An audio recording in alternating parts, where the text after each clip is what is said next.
ദൈവനാമത്തിന് മഹത്വം ഉണ്ടാകട്ടെ. നമ്മൾ കുറക്കാലമായിട്ട് നമ്മുടെ കെയർസെല്ലിൽ ധ്യാനിച്ചുകൊണ്ടിരിക്കുന്നത് സുവിശേഷീകരണത്തെക്കുറിച്ച് തന്നെയാണ്. അപ്പോൾ ഇന്നത്തെ ധ്യാനം നല്ല രീതിയിൽ നമ്മൾ ചെയ്യണമെങ്കിൽ നിങ്ങളോട് സഹകരിക്കണം. അപ്പോൾ ആദ്യമായിട്ട് നിങ്ങളെല്ലാവരും നിങ്ങൾ ഇതുവരെ സുവിശേഷം പറഞ്ഞിട്ടില്ലാത്തൊരു അവിശ്വാസിയെ ഓർക്കണം. നിങ്ങൾ കാലങ്ങളായിട്ട് പുള്ളിയോട് അല്ലെങ്കിൽ പുള്ളിക്കാരിയോട് സുവിശേഷം പറയാൻ ആഗ്രഹിക്കുന്നുണ്ട്, പക്ഷേ ഇതുവരെ പറഞ്ഞിട്ടില്ല. രക്ഷിക്കപ്പെടാത്തവരുടെ കാര്യമല്ല ഞാൻ പറയുന്നത്. നമ്മൾ പണ്ട് സുവിശേഷം പറഞ്ഞിട്ടുണ്ട്, അവരിതുവരെ രക്ഷിക്കപ്പെട്ടിട്ടില്ല. അതല്ല, ഇതുവരെ സുവിശേഷം പോലും നമ്മൾ പറഞ്ഞിട്ടില്ലാത്തവർ ആരെങ്കിലും ഒരാളെ മനസ്സിൽ ചിന്തിക്കുക. തുടർമാനം ഈ മൊത്തം സന്ദേശ സമയത്തും ഈ വ്യക്തിയെ ഓർത്തോണം. ഇല്ലെങ്കിൽ നമ്മൾ ചുമ്മാ കുറേ തത്വമൊക്കെ പഠിച്ചുകൊണ്ട് വീട്ടിൽ പോകും. കാരണം ഇന്ന് നമ്മൾ ചിന്തിക്കാൻ പോകുന്ന വിഷയം, എന്തുകൊണ്ടാണ് നമ്മൾ സുവിശേഷീകരണത്തിൽ ഏർപ്പെടാത്തത്, അല്ലേ? സുവിശേഷീകരണം എന്തുകൊണ്ടാണ് നമ്മൾ ചെയ്യാത്തത്? അതാണ് നമ്മുടെ ഇന്നത്തെ ചിന്താവിഷയം, അല്ലേ? അപ്പോൾ കണക്കുകളൊക്കെ പറയുന്നത് മൊത്തം ലോകമെമ്പാടുമുള്ള ദൈവസഭയുടെ, അതായത് വിശ്വാസികളുടെ മാത്രമാണ് ഈ പറയുന്നത്, അല്ലാതെ കത്തോലിക്കൻ്റെയും നാമധേയ സമുദായ പള്ളികളുടെ കാര്യമല്ല. വിശ്വാസികളുടെ കണക്കുകൾ സൂചിപ്പിക്കുന്നത്, ഞാൻ ചെയ്തതല്ല, വായിച്ച് അറിഞ്ഞതാണ്, 98% വീണ്ടും ജനനം പ്രാപിച്ച വിശ്വാസികളും ജീവിതത്തിൽ ഒരിക്കൽ പോലും സുവിശേഷം പറയാറില്ല. അതാണ് സൂചിപ്പിക്കുന്നത്. 2% വരെ ഉള്ളൂ ഈ മൊത്തം സുവിശേഷീകരണം ചെയ്തെടുക്കുന്നത്, അല്ലേ? അത് നമ്മുടെ സഭകളിലെല്ലാം നോക്കിയാൽ അറിയാം. വളരെ വിരളമാണ്. സുവിശേഷീകരണമൊക്കെ ചെയ്യണമെന്നൊക്കെ എല്ലാവരും തലയാട്ടുമെങ്കിലും ശരിക്കും വ്യക്തിപരമായിട്ട് സുവിശേഷീകരണം ചെയ്യുന്നത് വളരെ ചുരുക്കം പേരാണ്. ഇന്ത്യയിലെ കാര്യം നമുക്ക് അറിഞ്ഞുകൂടാ, ഇന്ത്യയിൽ അങ്ങനെ ഒരു കണക്കെടുപ്പ് നടന്നിട്ടുണ്ടോ എന്ന് അറിഞ്ഞൂടാ. പക്ഷേ ഇവിടെയും പൊതുവെ ഇങ്ങനെയൊക്കെ തന്നെ. നമ്മൾ ചോദിക്കുമ്പോഴൊക്കെ അറിയാം, ജീവിതത്തിൽ ഇന്നേ വരെ സുവിശേഷം പറഞ്ഞിട്ടില്ലാത്തതാണ് ഭൂരിപക്ഷം പേര്, അല്ലേ? അപ്പോൾ ഇതൊരു ചിന്തിക്കേണ്ട ഒരു വിഷയമാണ്. നമ്മൾ സുവിശേഷീകരണത്തെക്കുറിച്ച് ഓരോരോ പാഠങ്ങളൊക്കെ പഠിച്ച് അവസാനം ഒന്നും ചെയ്യുന്നില്ലെങ്കിൽ പിന്നെ അർത്ഥമില്ല, അല്ലേ? അപ്പോൾ നമ്മൾ എന്തുകൊണ്ട് ഇത് ചെയ്യാതിരിക്കാൻ എന്തോ ഒരു കാരണമുണ്ട്. ഇപ്പോൾ തന്നെ നിങ്ങളെല്ലാവരും ആലോചിച്ച ഒരു വ്യക്തിയെ മനസ്സിൽ ഒരാൾ വന്ന ഒരു പേര്, എന്തുകൊണ്ടാണ് ഈ വ്യക്തിയോട് നിങ്ങൾ സുവിശേഷം പറയാത്തത്? ഇത്രയും നാളായിട്ടും, അത് ഞാൻ പറഞ്ഞു, ഇത് ഇന്നലെ കണ്ട ആരുടെയും കാര്യമല്ല. വർഷങ്ങളായിട്ട് നിങ്ങൾക്ക് സുവിശേഷം പറയണമെന്ന് ആഗ്രഹമുണ്ട്, പക്ഷേ ഇതുവരെ നിങ്ങൾ പറഞ്ഞിട്ടില്ല, നിങ്ങൾ വാ തുറന്നിട്ടില്ല ഇതുവരെ. നിങ്ങളുടെ ഓഫീസിലുള്ളവരോ വീടിൻ്റെ അടുത്തുള്ളവരോ അല്ലെ പരിചയക്കാരനോ അങ്ങനെ ആരെങ്കിലും ഒരാളുണ്ടെങ്കിൽ എന്തുകൊണ്ടാണ് നിങ്ങൾ സുവിശേഷം പറയാത്തത്? എന്തെങ്കിലും ഉത്തരവുണ്ടോ? ഇത് പ്രസംഗമല്ല, നിങ്ങൾക്ക് വാ തുറന്ന് ഉത്തരം പറയാം. സ്ഥിരം ഉത്തരങ്ങളാണ് എല്ലാ വിശ്വാസികൾക്കുള്ളത്. അതുകൊണ്ടാണ് അതൊന്ന് കേൾക്കാൻ വേണ്ടിയിട്ട് ആ ഉത്തരങ്ങൾക്കുള്ള വചനപരമായിട്ടുള്ള മറുപടികളൊക്കെയാണ് നമ്മൾ ചിന്തിക്കാൻ പോകുന്നത്. എന്താ നമ്മൾ സാധാരണ എത്ര പേർക്ക് ആഗ്രഹമുണ്ട് സുവിശേഷീകരണം? എനിക്ക് ഇതൊരു പ്രശ്നമേ അല്ല, പുഷ്പമായിട്ട് ഞാൻ സുവിശേഷീകരണം ചെയ്യുന്ന ആരെങ്കിലും ഉണ്ടോ? ആരുമില്ല. എല്ലാവർക്കും, ഏറ്റവും കൂടുതൽ വലിയ സുവിശേഷം ചെയ്യുന്നവർക്കും ഉള്ളിൻ്റെ ഉള്ളിൽ ചില പ്രയാസങ്ങളൊക്കെ ഉണ്ട്. അല്ലാതെ ഇന്ന് വരെ ഒരാളും സുവിശേഷീകരണം എനിക്ക് ഇങ്ങനെ ഇരുന്ന് ശ്വാസം വലിക്കുന്ന പോലെയുള്ളൂ, വളരെ എളുപ്പമാണ് ആരും, പ്രത്യേകിച്ച് ഏറ്റവും നന്നായിട്ട് സുവിശേഷീകരണം ചെയ്യുന്നവർ തന്നെ തുറന്നു പറഞ്ഞിട്ടുണ്ട്. ഞങ്ങൾക്ക് പോലും മുട്ടിടിക്കും ചിലപ്പോൾ. ഞാൻ കണ്ടവിടത്തൊക്കെ പോയി വല്ലവരോടൊക്കെ പറയാമെന്ന് പറഞ്ഞാൽ അത് എളുപ്പമല്ല. അപ്പോൾ എന്താ നമ്മളൊക്കെ സുവിശേഷീകരണത്തിൽ ഏർപ്പെടാത്തേ? ചിന്തിച്ചിട്ടുണ്ടോ? എന്താ ഒരു ഇവിടുത്തെ ആൾക്കാരുടെയൊക്കെ ഉത്തരം ഒന്ന് കേൾക്കട്ടെ. ലോകത്തിൻ്റെ മറ്റേ കണക്കും സ്റ്റാറ്റിസ്റ്റിക്സും ഒക്കെ പറയുന്നതിനപ്പുറത്ത് അല്ലേ എന്തായിരിക്കും കാരണം? ഇപ്പം നിങ്ങൾ ചിലപ്പം കോൺഫിഡൻസ് ഇല്ലായ്മ, അതായത് തന്നെ നമ്മൾ വേറൊരു ഭജനത്തിൽ പറഞ്ഞാൽ എങ്ങനെ ഇരിക്കും? ഒരു ഭയം, അല്ലേ? പേടി. ശരി, ഭയം, അത് വളരെ കാതലായ ഒരു ഉത്തരമാണ് ഭയം. പിന്നെ ഭയം മാത്രമല്ലല്ലോ, ഇപ്പോൾ നമ്മുടെ സ്വന്തക്കാരുടെ അടുത്തൊക്കെ പോകുമ്പോൾ ഭയമുണ്ടോ? ഇപ്പോൾ വല്ല വഴി കൂടെ കാണുന്നവനെ കാണുമ്പോഴാണ്, അപരിചിതനെ കാണുമ്പോൾ. പക്ഷെ നമ്മുടെ ബന്ധുക്കളുടെ അടുത്ത് പോകുമ്പോഴൊക്കെ ഭയമല്ലല്ലോ, അവിടെ വേറെ പ്രശ്നമാണ്. എന്താ, അതും കോൺഫിഡൻസ് ഇല്ലായ്മ എന്ന് വേണമെങ്കിൽ ഇന്നത്തെ ഭാഷയിൽ പറയാം. പക്ഷേ മൂലകാരണം വേറെ. എന്തോ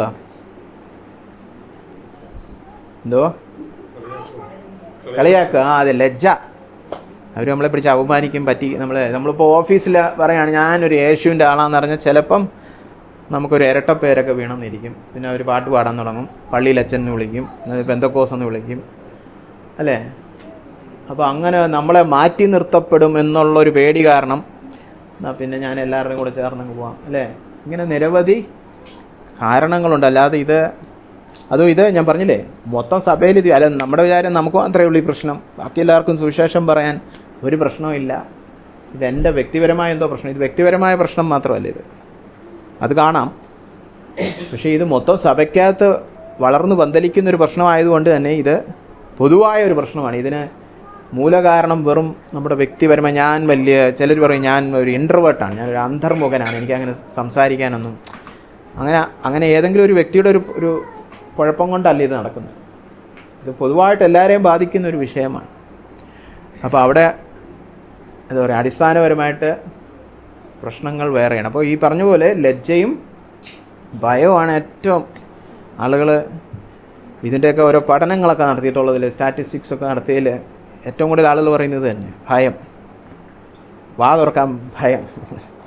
വീട്ടിൽ കിടന്ന് വാ തുറക്കാൻ ഒരു ഭയവും ഇല്ല. പക്ഷേ വേറെ എന്ത് പറയാനും കുഴപ്പമില്ല. സുവിശേഷ വാ തുറന്ന് പറയാനാണ് ഭയം, അല്ലേ? അപ്പോൾ ഈ സുവിശേഷീകരണം നമ്മൾ എന്തുകൊണ്ട് ചെയ്യുന്നില്ല എന്നുള്ളതിന് നമ്മൾ ചിന്തിക്കുവാൻ വേണ്ടിയിട്ട്, നമ്മൾ ധ്യാനിക്കുവാൻ വേണ്ടിയിട്ട് 3 ചോദ്യങ്ങൾ ചോദിക്കാനാണ് ഞാൻ ആഗ്രഹിക്കുന്നത്. ഒന്നാമത്തെ ചോദ്യം, നമ്മൾ സുവിശേഷം വിശ്വസിക്കുന്നുണ്ടോ, അല്ലേ? അപ്പോൾ സുവിശേഷം വിശ്വസിക്കുന്നുണ്ടോ എന്ന് ചോദിച്ചാൽ നിങ്ങളെല്ലാം രക്ഷിക്കപ്പെട്ട് വിശ്വാസമാണ്. അപ്പോൾ അതൊരു അർത്ഥമില്ലാത്ത ചോദ്യം. ഇപ്പോൾ നമ്മളെല്ലാം സുവിശേഷം വിശ്വസിക്കുന്നുണ്ട്, പക്ഷേ വേണ്ടതുപോലെ സുവിശേഷം വിശ്വസിക്കുന്നുണ്ട്, അല്ലേ? സുവിശേഷം ദഹിച്ചിട്ടുണ്ടോ, അല്ലേ? ഇപ്പോൾ ഗലാത്യ ലേഖനത്തിൽ എടുക്കണ്ട, പത്രോസ് ജാതിയരുടെ കൂടെ ഇരുന്ന് ബിരിയാണിയൊക്കെ കഴിച്ചുകൊണ്ടിരുന്നപ്പം യെരുശലേമിൽ നിന്ന് ഒരു കൂട്ടർ വന്നപ്പോൾ പുള്ളി മാറിയിരുന്നു, അയ്യേ, അല്ലേ? അപ്പോൾ പൗലോസ് അവിടെ പറഞ്ഞു, ഞാൻ അവൻ്റെ മുഖത്ത് നോക്കി പത്രോസിനെ ശാസിച്ചു പറഞ്ഞു, എന്താണ്, നീ സുവിശേഷത്തിന് ചേർന്ന് പോകുന്ന രീതിയിലല്ല പെരുമാറിയത്. അപ്പോൾ പത്രോസ് സുവിശേഷം വിശ്വസിക്കുന്നുണ്ടോ? വിശ്വസിക്കുന്നുണ്ട്, പക്ഷേ വേണ്ടതുപോലെ ദഹിച്ചിട്ടില്ല, അല്ലേ? അപ്പം നമ്മുടെ പ്രവൃത്തിയിലും നമ്മുടെ ചിന്താഗതിയിലും മനസ്സിൻ്റെ ഓരോ മനോഭാവങ്ങളിലുമൊക്കെ സുവിശേഷം വന്ന് തട്ടിയിട്ടില്ല. അപ്പോൾ അതുകൊണ്ടാണ് നമുക്ക് ഈ കോൺഫിഡൻസ് ഇല്ലായ്മ എന്നൊക്കെ നമ്മൾ പറയുന്നത്, പേടി, നമ്മൾ ഭയപ്പെടുന്നു, അല്ലേ? ശരിക്കും സുവിശേഷം ധ്യാനിച്ചാൽ നമുക്ക് മാനുഷിക ഭയം വരുമോ? നമുക്ക് മാനുഷിക ഭയം ആകാവോ, അല്ലേ?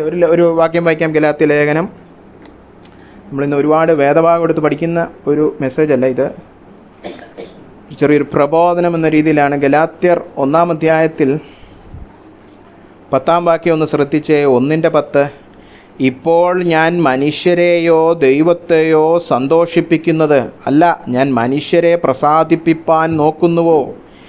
ഇന്നും ഞാൻ മനുഷ്യരെ പ്രസാദിപ്പിക്കുന്നുവെങ്കിൽ ക്രിസ്തുവിൻ്റെ ദാസനായി ഇരിക്കയില്ല, അല്ലേ? ഇപ്പം നമുക്കെല്ലാവർക്കും ഒരു ഉറപ്പുണ്ട്, പൗലോസ് നല്ലപോലെ സുവിശേഷം ദഹിച്ച ഒരു വ്യക്തിയാണ്. അതുകൊണ്ടാണ് പൗലോസ് റോമർ 1:16 പറയുന്നത്, എനിക്ക് സുവിശേഷത്തെക്കുറിച്ച് ലജ്ജയൊന്നുമില്ല. പുള്ളിക്ക് നല്ല കോൺഫിഡൻസ്. പക്ഷെ എന്താ കാരണം? നല്ലതുപോലെ ദഹിച്ചു സുവിശേഷം തൻ്റെ ഉള്ളിൽ കിടന്നു ചെന്നിട്ട് പുള്ളി ഇപ്പോൾ കണ്ടോ, മനുഷ്യരെ വേണ്ടിയിട്ടല്ല താൻ ജീവിക്കുന്നത്. മാനുഷിക പ്രസാദം വേണ്ട, അതിനോട് ഞാൻ മരിച്ചു, അല്ലേ? അങ്ങനൊരു വ്യക്തിക്ക് ഭയം തോന്നുമോ സുവിശേഷീകരണം പറയാൻ ചെല്ലുമ്പോൾ, അല്ലേ? സാധാരണ നമ്മുടെ ഭയം എന്താണ്? നമ്മൾ ഈ വ്യക്തിയോട് പറഞ്ഞു കഴിഞ്ഞാൽ പിന്നെ ഈ വ്യക്തി കോപിക്കും, കെറുവിക്കും, പിന്നെ ഈ ബന്ധം നീങ്ങിപ്പോവും, പിന്നെ അത് നിമിത്തമുള്ള അനന്തര ഫലങ്ങളൊക്കെ ഞാൻ അനുഭവിക്കണം, അല്ലേ?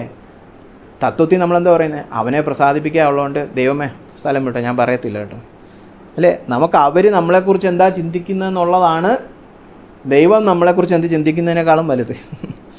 അപ്പം മനുഷ്യനെ പ്രസാദിപ്പിക്കുകയാണ്, ദൈവത്തെ പ്രസാദിപ്പിക്കുന്നില്ല. അപ്പോൾ കണ്ടോ, അവിടെ മാനുഷ്യ ഭയം കടന്നു വന്നിരിക്കുകയാണ്. പക്ഷേ ശരിക്കും സുവിശേഷം വിശ്വസിച്ച് നീതീകരണം പ്രാപിച്ചിരിക്കുകയാണ്. എന്നിൽ ദൈവം യേശുക്രിസ്തുവിനാൽ പ്രസാദിച്ചിരിക്കുകയാണ്, എനിക്ക് ദൈവപ്രസാദം ലഭിച്ചു, യേശുവിലൂടെ സൗജന്യമായി ലഭിച്ചു. ഇനി ആര് കൂടെ ഉണ്ടേലും ഇല്ലേലും ദൈവമുണ്ട്, അല്ലേ? നമ്മൾ രക്ഷിക്കപ്പെടുമ്പോൾ നമ്മുടെ ഐഡൻറ്റിറ്റി, നമ്മുടെ വ്യക്തിത്വം എന്താണ്? ഞാനൊരു ദൈവ പൈതലാണ്, അല്ലേ? I am a child of God dearly loved by the Father in Christ Jesus, അല്ലേ? യേശുക്രിസ്തുവിൽ പിതാവിനാൽ സ്നേഹിക്കപ്പെടുന്ന ഒരു ദൈവ പൈതലാണ് ഞാൻ. എത്ര നാളത്തേക്ക്? നിത്യമായിട്ട്, അല്ലേ? ഈ ഒരു വ്യക്തിത്വം, ഈ ഒരു ഐഡൻറ്റിറ്റിയുടെ പ്രത്യേകത എന്ന് പറഞ്ഞാൽ ഇത് വേറൊന്നിലും ആസ്പദമല്ല, സാഹചര്യങ്ങളിൽ ആസ്പദമല്ല, വ്യക്തികളിൽ ആസ്പദമല്ല, അല്ലേ? ഞാൻ സക്സസ്ഫുൾ ആണോ, ഞാൻ തോറ്റ് തൊപ്പി കിടക്കുകയാണോ, ഒന്നും വ്യത്യാസം വരുന്നില്ല. നീ അല്ലെങ്കിൽ ഞാൻ ദൈവ പൈതലാണ്. അതാണ് അതിൻ്റെ ഒരു വ്യത്യാസം. അപ്പോൾ സുവിശേഷം വിശ്വസിച്ച് രക്ഷിക്കപ്പെട്ടു, ശരി തന്നെ. പക്ഷേ സുവിശേഷത്തിലൂടെ കടന്നു വരുന്ന ഐഡൻറ്റിറ്റി പൂർണ്ണ ഹൃദയത്തോടെ ഏറ്റെടുത്ത് അതിൽ അടിയുറച്ച് ജീവിക്കുന്നുണ്ടോ എന്നുള്ളതാണ് ചോദ്യം. അങ്ങനെയുള്ള വ്യക്തിക്ക് ഈ പറഞ്ഞ പോലെ ഞാൻ ക്രിസ്തുവിൻ്റെ സേവകൻ, ഞാൻ മനുഷ്യരുടെ പ്രസാദത്തിനൊന്നും വേണ്ടിയല്ല ജീവിക്കുന്നത്, അല്ലേ? ഇത് ശുശ്രൂഷയെക്കുറിച്ച് മാത്രമല്ല, മൊത്തം ചെയ്യുന്ന 24 മണിക്കൂറും പൗലോസ് ഇങ്ങനെ ജീവിച്ചത്. ഞാൻ മനുഷ്യരെ ഒന്നും പ്രസാദിപ്പിക്കാനില്ല. കാരണം എന്താണ്? പൗലോസിനറിയാം ഞാൻ ക്രിസ്തുവിൽ ദൈവ പൈതലായിരിക്കുകയാണ്. ഇനി ഞാൻ വല്ലവൻ്റെയും അഡ്രസ്സൊന്നും എനിക്ക് വേണ്ട, അല്ലേ? അപ്പോൾ എന്തും അനുസരിക്കാം, അല്ലേ? ആരോടും എന്തും പറയാം. ദൈവം പറയുന്നത് അല്ലാതെ തോന്നിവാസം കാണിക്കുന്ന കാര്യമല്ല ഈ പറയുന്നത്, അല്ലേ? എന്തൊരു സ്വാതന്ത്ര്യമായിരിക്കും, അല്ലേ? യേശുക്രിസ്തു ഇങ്ങനെ അല്ലായിരുന്നോ? പിതാവിൻ്റെ സ്നേഹമുണ്ട് എനിക്ക്. മറ്റെത്രയോ ആയിരക്കണക്കിന് ആളുകൾ തന്നെ വിട്ടുപോയി. യോഹന്നാൻ 6 കൂടെ നിന്ന് 12 ചോദിക്കുന്നത് നിങ്ങൾക്കും പോകണോ? അല്ല, നിങ്ങൾ പോവല്ലേ എന്ന് പറഞ്ഞ് അവിടെ പോവല്ലേ എന്ന് പറഞ്ഞ് യാചിക്കുകയല്ല, നിങ്ങൾക്കും പോവാം. കാരണം അത് കർത്താവ് തന്നെ വേറൊരു ഭാഗത്ത് പറയുന്നത്, ഞാൻ ഒരിക്കലും ഏകനല്ല, എനിക്കൊരു ഏകാന്തതയുമില്ല, ഒരു ഒറ്റപ്പെടലുമില്ല. കാരണം എൻ്റെ പിതാവ് എപ്പോഴും എൻ്റെ കൂടെ ഉണ്ട്. ഒരു ദൈവ പൈതലും അങ്ങനെ പറയാൻ പഠിക്കണം. ഇന്ന് പല ജീവിത സാഹചര്യങ്ങളും വന്ന് കുലുക്കുമ്പം ഏറ്റവും ആദ്യം കരയുന്നത് വിശ്വാസി. അവിശ്വാസി കട്ടയ്ക്ക് പാറ പോലെയൊക്കെ നിൽപ്പുണ്ട്, അല്ലേ? അത് ഇങ്ങനെയൊക്കെ നിൽപ്പുണ്ട്. കാരണം നമുക്ക് ചെയ്തെടുക്കാം. അവൻ ഭയങ്കര സെൽഫ് കോൺഫിഡൻസിൻ്റെ ആളാണ്, ആത്മവിശ്വാസം. വിശ്വാസി പൊളിഞ്ഞു അവിശ്വാസിയുടെ അത്രയും പോലും മനക്കെട്ടിയില്ല. നമ്മൾ പറയും നമുക്ക് സ്വർഗത്തിൽ പിതാവുണ്ട്, പിതാവിൻ്റെ ആത്മാവ് ഉള്ളിലുണ്ട്. പക്ഷെ നമ്മൾ പറഞ്ഞുകൊണ്ട് നടക്കുന്ന ഒരുത്തനും ഇല്ല, ആരും ഇല്ലേ എന്നും പറഞ്ഞ് കരയുകയാണ്. എന്താണത്? പരിതാപകരം, അല്ലേ? ഇത്രയും വലിയ പിതാവ് ഉണ്ടായിട്ട് നമ്മൾ പറയുക ആരുമില്ല, അനാഥനാണേ, അല്ലേ? നിങ്ങളുടെ വല്ലതും പിള്ളേർ വഴിയിലിറങ്ങിയിട്ട് എന്നോടൊന്ന് പറയാം അനാഥനാണ്. നീ മറ്റേ ബ്രദറിൻ്റെ മോനല്ലേ? അങ്ങേരെ ഒരു കാശിനും കൊള്ളത്തില്ല, തിരിഞ്ഞു പോലും നോക്കാറില്ല എന്ന് പറഞ്ഞാൽ നിങ്ങൾക്ക് എന്തൊരു ദുഃഖമായിരിക്കും, അല്ലേ? എനിക്കൊരു ദുഃഖം വരും, പക്ഷേ അതിൻ്റെ ഒരു 10,000 ഇരട്ടിയായിരിക്കും നിങ്ങൾക്ക്. എൻ്റെ മോൻ പറയണം അവൻ ആരും ഇല്ലെന്ന്. അപ്പോൾ പിതാവാം ദൈവത്തിന് എന്തോ ഒരു ദുഃഖമായിരിക്കും. ഇവിടെ കുറേ എണ്ണം ഇങ്ങനെ നടപ്പുണ്ട് എൻ്റെ മക്കൾ, വിചാരം ആരും ഇല്ലെന്ന്, അല്ലേ? എന്നിട്ട് അതിൻ്റെ പേരിൽ ഞാൻ അവർക്ക് ഭരമേൽപ്പിച്ചിരിക്കുന്ന സുവിശേഷം മറ്റുള്ളവർക്കൊന്നും കൊടുക്കുന്നുമില്ല. ഒന്ന് ചിന്തിച്ച പിതാവിൻ്റെ മനസ്സെങ്ങനായിരിക്കും നമ്മളെയൊക്കെ നോക്കുമ്പം, അല്ലേ? അപ്പോൾ സുവിശേഷം വിശ്വസിക്കേണ്ടതുപോലെ വിശ്വസിച്ചാൽ നമുക്ക് നല്ല ഉറപ്പുള്ളൊരു ഐഡൻറ്റിറ്റി കാണും, ഒരു വ്യക്തിത്വം കാണും. മാനുഷിക ഭയം നീങ്ങി ദൈവഭയത്തിൽ ജീവിക്കാം. അപ്പോൾ ഒന്നാമത്തെ ചോദ്യം അതാണ് ഞാൻ നിങ്ങളോട് ചോദിച്ചത്. ഇത്രയും പറഞ്ഞത് ചോദ്യം ചോദിക്കാനായിരുന്നു. സുവിശേഷം വിശ്വസിക്കുന്നുണ്ടോ, അല്ലേ? അപ്പോൾ അതൊക്കെ ചോദിക്കുമ്പം ഇങ്ങനെ കാടുകയറി ചിന്തിക്കാതെ ആദ്യം വിചാരിച്ച വ്യക്തി ഒന്ന് ഓർത്തേ. ആ വ്യക്തിയോട് എന്താ സുവിശേഷം പറയാത്തേ? അയ്യോ, അത് ആ വ്യക്തിയും ഞാനുമായിട്ടുള്ള ബന്ധം തുടർന്നു പോകണം, എനിക്ക് ആ സൗഹൃദം വലിയ ഇഷ്ടമാണ്, ആ വ്യക്തി എന്നിൽ ഗർവിക്കരുത്, കോപിക്കരുത്. അപ്പോൾ ആ വ്യക്തിയാണ് ദൈവപിതാവിനേക്കാളും വലുതപ്പോൾ, അല്ലേ? പൗലോസ് പറഞ്ഞൊന്നും നമുക്ക് പറയാൻ പറ്റത്തില്ല. ഞാൻ മനുഷ്യനെ പ്രസാദിപ്പാൻ തന്നെ ജീവിക്കുന്നത് എൻ്റെ ആ വ്യക്തി, അല്ലേ? അല്ലെങ്കിൽ പിന്നെ എന്തുകൊണ്ട് ആ വ്യക്തിയോട് നമ്മൾ സുവിശേഷം പറയാത്തേ? നമുക്കെന്താ ഭയം, നമുക്കെന്താ ലജ്ജ വരുന്നേ? നമ്മൾ മനുഷ്യരെ നോക്കിയാണ് ജീവിക്കുന്നത്. അത് പൊതുവെ ഈ സുവിശേഷീകരണം മാത്രമല്ല, പൊതുവെ സഭകളിലെ ശിഷ്യത്വ ശുശ്രൂഷ എടുത്ത് നോക്കിയാൽ, നമ്മുടെ എല്ലാം ജീവിതം എടുത്ത് പരിശോധിച്ചാൽ നമ്മളെല്ലാം മനുഷ്യരെ കാണിക്കാനായി ജീവിക്കുന്നു. ഇന്ന് പല പ്രസംഗങ്ങൾ പോലും അങ്ങനെയാണ്, നിന്നെ അവരുടെ ഇടയിൽ ഉയർത്തും. അവരുടെ ഇടയിൽ ഉയർത്തുമ്പോഴാണ് നമുക്ക് രോമാഞ്ചം വരുന്നത്. അല്ലാതെ ദൈവം കൃപ തരും എന്ന് പറയുമ്പോൾ ഒരു രോമാഞ്ചമില്ല. അവരുടെ ഇടയിൽ ഉയർത്താം, അത് കൊള്ളാം, 10 പേര് നല്ലത് പറയുമല്ലേ, ഉണ്ടോ? അപ്പോൾ മനുഷ്യരെ അതിലൊന്നും നമുക്കൊരു മാറ്റവും വന്നിട്ടില്ല. അവിശ്വാസിയെ പോലെ തന്നെ നമ്മൾ, അല്ലേ? നമ്മൾ നാണക്കേട് ഭയപ്പെട്ട് കർത്താവ് പറയുന്നത് ചെയ്യാതിരിക്കുകയാണ്. അതാണ് ഞാൻ വിശ്വസിക്കുന്നു 98% വിശ്വാസികളും സുവിശേഷീകരണം ചെയ്യാത്തത്. മാനുഷിക ഭയം, അല്ലേ? അയ്യേ, ഈ യേശുവിനെയൊക്കെ പറഞ്ഞു കൊടുക്കാൻ അവരെന്തോ വിചാരിക്കും, എന്തോ മതപരമായ വട്ടനാണെന്ന് വിചാരിക്കും. ഞാൻ അവരോട് ഇരിക്കുമ്പോൾ അവർ പറയുന്ന ലോക കാര്യങ്ങളൊക്കെ പറയും, അപ്പോൾ അവരും എന്നെ അംഗീകരിക്കും, അല്ലേ? ഇതാണ് പല വിശ്വാസികളും ചിന്തിക്കുന്നത്. അപ്പോൾ ചോദ്യം നിങ്ങൾ തന്നെ ചോദിക്കുക, പ്രത്യേകിച്ച് ആദ്യം പറഞ്ഞ വ്യക്തിയെ ഓർത്തുകൊണ്ട്, ഞാൻ ശരിക്കും സുവിശേഷം വിശ്വസിക്കുന്നുണ്ട്, എനിക്ക് ഈ വ്യക്തിയുടെ പ്രസാദമാണോ അതോ ദൈവപ്രസാദമാണോ വലുത്? എനിക്ക് സൗജന്യമായിട്ട് നീതീകരണം ലഭിച്ച് പൂർണ്ണ ദൈവപ്രസാദം ദൈവം നൽകിയിരിക്കുന്നത്, പൂർണ്ണമായിട്ടും എന്നെ അംഗീകരിച്ച് എന്നെ ദൈവം വിളിക്കുന്നത് മകനോ മകളെന്നോ അല്ലേ? പുത്രത്വത്തിൻ്റെ ആത്മാവ് ലഭിച്ചിട്ട് നമ്മൾ പ്രാഗൽഭ്യത്തോടെ പിതാവിനെ അബ്ബാ പിതാവെന്ന് വിളിക്കുകയാണ്. അത്രയ്ക്ക് സ്വാതന്ത്ര്യം നമുക്ക് ലഭിച്ചിരിക്കുകയാണ്. ആ ബന്ധം അത്രയ്ക്ക് ഉറപ്പിച്ചിരിക്കുകയാണ് കർത്താവ് ക്രിസ്തുവിൽ. അപ്പോഴാണ് നമ്മൾ പറയുന്നത് അത് പോരാ കേട്ടോ, ഇയാൾ വേണം, ഈ പറഞ്ഞ മനുഷ്യൻ, എനിക്ക് അയാളുടെ പ്രസാദവും കൂടെ വേണം, ഇത് പോരാ, അപ്പൻ്റെ സ്നേഹം പോരാന്നാണ് നമ്മൾ ഈ പറയുന്നത്. അപ്പോൾ ഒന്നാമത്തെ ചോദ്യം അതാണ്, എന്തുകൊണ്ട് ലജ്ജയും ഭയവും ഈ റിജക്ഷൻ വരുമെന്നുള്ള പേടിയൊക്കെ വരുന്നത് എന്താണ്? മാനുഷിക പ്രീതിക്ക് വേണ്ടിയിട്ടാണ് നമ്മൾ ജീവിക്കുന്നത്. ആ മേഖലയിൽ പത്രോസിനെ പോലെ നമ്മൾ സുവിശേഷത്തിനൊത്തവണ്ണം അല്ല ചിന്തിക്കുന്നത്. അപ്പം നിങ്ങൾ സുവിശേഷം വിശ്വസിക്കാത്തതുകൊണ്ടാണ് ഈ പ്രശ്നം. നമുക്കാദ്യം സുവിശേഷം വിശ്വസിക്കുക എന്ന് പറഞ്ഞാൽ ദഹിക്കുക, നമ്മുടെ ജീവിതത്തിൽ അത് മാറ്റം കൊണ്ടുവരട്ടെ, രൂപാന്തരം. രണ്ടാമത്തെ ചോദ്യം, ഈ വ്യക്തിയോട് എന്താ നിങ്ങൾ സുവിശേഷം പറയാത്തതെന്നുള്ളപ്പം ചോദിക്കേണ്ട ഒരു ചോദ്യം, നിങ്ങൾ നരകത്തിൽ വിശ്വസിക്കുന്നുണ്ടോ? പലരും വിശ്വസിക്കുന്നില്ല. അല്ലേ അത് നമ്മൾ മനഃപൂർവ്വം അങ്ങ് മറക്കും. എന്തിനാ ഈ വേണ്ടാത്തതൊക്കെ ചിന്തിക്കുന്നത് അല്ലേ? എൻ്റെ അച്ഛൻ പണ്ടെപ്പോഴും പറയും, ഈ വേണ്ടാത്ത വൃത്തികെട്ട കാര്യങ്ങളൊക്കെ ചിന്തിക്കരുത് ഒരിക്കലും ഇല്ലേ? നമുക്ക് മനസ്സിന് ദുഃഖം വരുത്തുന്നതും പ്രയാസം വരുത്തുന്നതും അല്ലെങ്കിൽ നമുക്ക് അറപ്പ് വരുത്തുന്നതൊന്നും ചിന്തിക്കരുത്, പറയരുത്. ഡിസ്റ്റർബിങ് കാര്യങ്ങളൊന്നും വാമ്പറ. നമ്മൾ നല്ല മനസ്സൊക്കെ ക്ലിയറാക്കി സന്തോഷിച്ചിരിക്കണം, പോസിറ്റീവായിട്ടിരിക്കണം അല്ലേ? അങ്ങനെ നമ്മൾ മനഃപൂർവ്വം പലതും മറന്നേച്ച് ചിന്തിക്കാതിരിക്കുകയാണ് അല്ലേ? അപ്പോൾ ഒരു ചോദ്യം, ഈ നരകമൊന്നും നമ്മൾ വിശ്വസിക്കണ്ടേ? അപ്പം നരകം വിശ്വസിക്കണോ വേണ്ടേ? വിശ്വസിക്കണം. പക്ഷെ നേരത്തെ പറഞ്ഞ പോലെ ദഹിച്ചോ അല്ലേ? നരകത്തെക്കുറിച്ച് ഒരുപാട് പഠിപ്പിക്കാൻ. ഞാൻ 3 കാര്യങ്ങൾ മാത്രം നരകത്തെക്കുറിച്ച് പുതിയ നിയമത്തിൽ പറഞ്ഞിരിക്കുന്ന ചില വസ്തുതകൾ നമ്മളെപ്പോഴും ഓർക്കണം. പ്രത്യേകിച്ച് അവിശ്വാസികളെക്കുറിച്ച് ചിന്തിക്കുമ്പോൾ നമ്മളിപ്പോഴും ചിന്തിക്കേണ്ട ഒരു മത്തായി 25 തിരിയാം. ചില പദപ്രയോഗങ്ങൾ സൂചിപ്പിക്കാനാണ്. കാരണം നരകത്തെക്കുറിച്ച് മുഴുവൻ ഇപ്പോൾ ബൈബിൾ സ്റ്റഡി എടുക്കാൻ സമയമില്ല. മത്തായി 25:41 ഒരു പദപ്രയോഗം നോക്കിയേ. ഇടത്തുള്ളവരോടവൻ, മത്തായി 25:41, ശപിക്കപ്പെട്ടവരെ എന്നെ വിട്ട് പിശാചിനും അവൻ്റെ ദൂതന്മാർക്കും ഒരുക്കിയിരിക്കുന്ന നിത്യാഗ്നിയിലേക്ക് പോകുവിൻ. അപ്പം നരകത്തെ സൂചിപ്പിക്കാൻ പുതിയ നിയമത്തിൽ ഉപയോഗിച്ചിരിക്കുന്ന ഒരു പദപ്രയോഗമാണ് നിത്യ അഗ്നി. അത് ആർക്ക് വേണ്ടിയാണ് ഉണ്ടാക്കിയിരിക്കുന്ന ദൈവം? പിശാചിനും കൂട്ടർക്കും. പിന്നെ രക്ഷിക്കപ്പെടാത്തവരെ അവിടെ തന്നെ തട്ടും അല്ലേ? അത് വെളിപ്പാട് 20 പോയാൽ കാണാം. പിശാചിനെയും മൃഗത്തെയും കള്ളപ്രവാചകനെയൊക്കെ എടുത്തിട്ടേച്ച് പിന്നെ കുഞ്ഞാടിൻ്റെ ജീവപുസ്തകത്തിൽ കാണാത്തവരെയും അതേ സ്ഥലത്ത് തന്നെ വിടുന്നു. പക്ഷേ ഇത് ദൈവം ആർക്ക് വേണ്ടിയിട്ടായി ഉണ്ടാക്കിയ നരകം? പിശാചിനും കൂട്ടർക്കുമായിരുന്നു. പക്ഷേ രക്ഷിക്കപ്പെടാത്തവരും പോകുന്ന അവിടെ തന്നെ. എന്താ അതിൻ്റെ പേര്? നിത്യ അഗ്നി. അവിടെയും അഗ്നി എന്നുള്ള പേര് തന്നെയാണ് ഉപയോഗിച്ചിരിക്കുന്നത്. ഇതേ അധ്യായത്തിൽ തന്നെ 46-ാം വാക്യം, ഇവർ നിത്യ ദണ്ഡനത്തിലേക്കും നീതിമാന്മാർ നിത്യജീവങ്കിലേക്കും പോകും. അടുത്തൊരു പദപ്രയോഗമാണ് നിത്യ ദണ്ഡനം, ഇറ്റേണൽ പണിഷ്മെൻറ്റ്. അപ്പം നിത്യ അഗ്നിയാണ്. അപ്പോൾ ഒരു യാതനയുടെ ചിത്രമാണ് അഗ്നി അല്ലേ? അഗ്നി പിടിച്ചിട്ട് ചുട്ടുപോകും. ഇത് ദണ്ഡനം, പണിഷ്മെൻറ്റ് അല്ലേ? അതിനോടൊപ്പം തന്നെ നമുക്ക് 2 തെസ്സലോണിയറിലേക്ക് കടന്നു വരാം.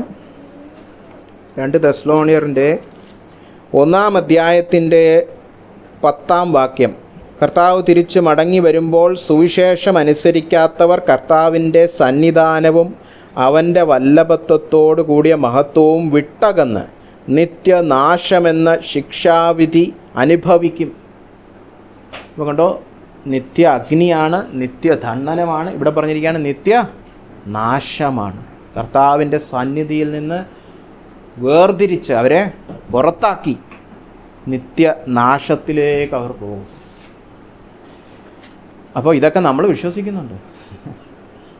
നിത്യ അഗ്നി ഉണ്ടെന്നും നിത്യദണ്ഡനം ഉണ്ടെന്നും നിത്യനാശം ഉണ്ടെന്നൊക്കെ നമ്മൾ വിശ്വസിക്കുന്നുണ്ടോ?